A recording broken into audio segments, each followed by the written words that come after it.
We got some good, bad, and brainless. Since I don't have the brainless one to join me this week, I'll be doing it solo, but I would love, I know Chris Brown said he had some fun and unique good, bad, and brainless for this week, so definitely put it in the chat, but I am going to share mine for this week. All right, so my good for this week, I absolutely loved Tozawa when he told Baron Corbin, "You suck." I laughed. I laughed a good belly laugh at that. It was beautiful. It was perfect. Baron Corbin needs to go back to looking like an Olive Garden waiter with a stain on his shirt, and he needs to bring me some more damn breadsticks. Subscribe! All right, so Tim is going with the shush off. You know, if they let them have more time, I don't know if it could be as good as or as iconic as the woo off, but the shush off was an awful lot of fun. It was very entertaining. So good, good, good.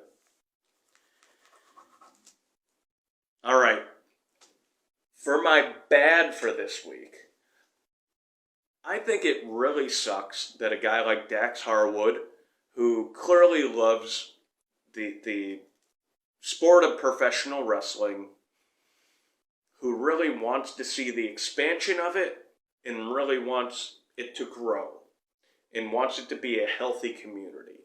He does a podcast where he's trying to give things from his perspective about trials he goes through, the things he has to deal with, everything that happens in the wrestling industry. He's tried to bridge divides between different people. And because he's done that, he's gotten himself into trouble. And you could understand why he said, "Why am I going to keep doing this? It seems like it's just making things worse." It sucks that we live in a world where you're trying to bridge a divide and be something positive, and people get angry about it. They don't want to see people shine. They don't want to see the positive stuff. And the fact that he decided to stop his podcast because of that bullcrap, it's just sad. A sad state of our world. Sad state of the AEW locker room.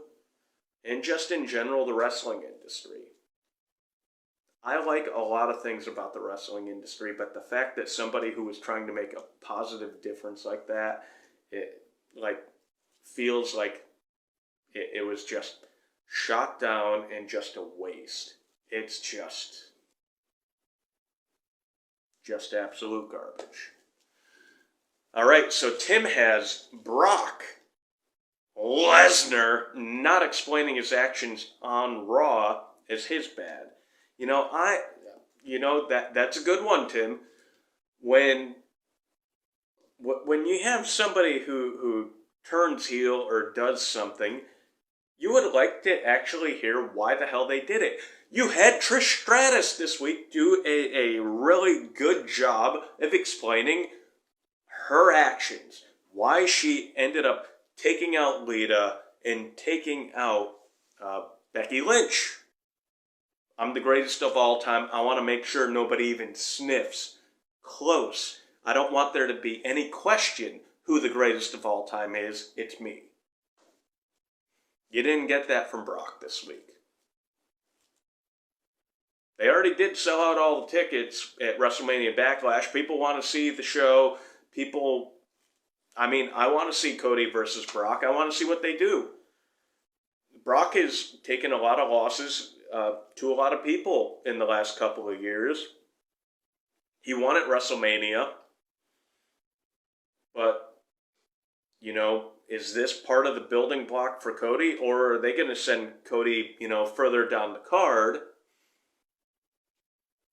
in the coming months and have him, hey, I've been absolutely destroyed now because I lost my match at WrestleMania, my chance to finish my story, and to help, the chance to help build kind of the redemption storyline of not being able to finish the story, but then he loses again. I could see them doing that. I could also see them having him win. Do you have Cody at SummerSlam take the title off Roman? But if you do that, you have to start that rebuild now. If you plan on waiting longer than SummerSlam, you have some time, so you could have Brock go over in this match. But it would be good to know why Brock did what he did. I know he's Brock Lesnar and he could do whatever the hell he wants, but yeah, I get what you're saying there. So, alright, Chris Brown saying his good this week was seeing Rhea turn Owens inside out on Raw. His bad? The Dynamite main event where Adam Cole's cuffs came off and lied on the ring while he was reaching for Britt. Chris Brown's Brainless, MJF's Instagram post where he made references to Goldberg's religious beliefs. Very, very interesting. Alright, and my Brainless for this week is going to Ted Dibiase Jr. I know when these allegations came out, at this point I think it was over a year ago, I'm pretty sure he, his brother, and his father got my Brainless then. And at this point, I know that things really haven't changed much, but, we now have charges against him. He's facing an awful lot of jail time. The fact that, he left the wrestling industry where he was getting paid pretty decently and he wanted to go home and be a father to his family and, not miss things with his kids like, I'm sure happened with his dad. That is an honorable reason to go home. But when you have that honorable reason to go home and you do dishonorable things, allegedly, I mean, you'd be better off being a professional wrestler right now. At least if you're a professional wrestler, you could have, well, I'm missing some things with my kids. Now you're going to go away for a long time, possibly. And it's a choice you made. Oh, I'm going to go home and be with my kids, but because money was a bigger deal to you than your integrity, you might not get to see your kids grow up. What's worse? So Ted DiBiase Jr., you get my Brainless this week.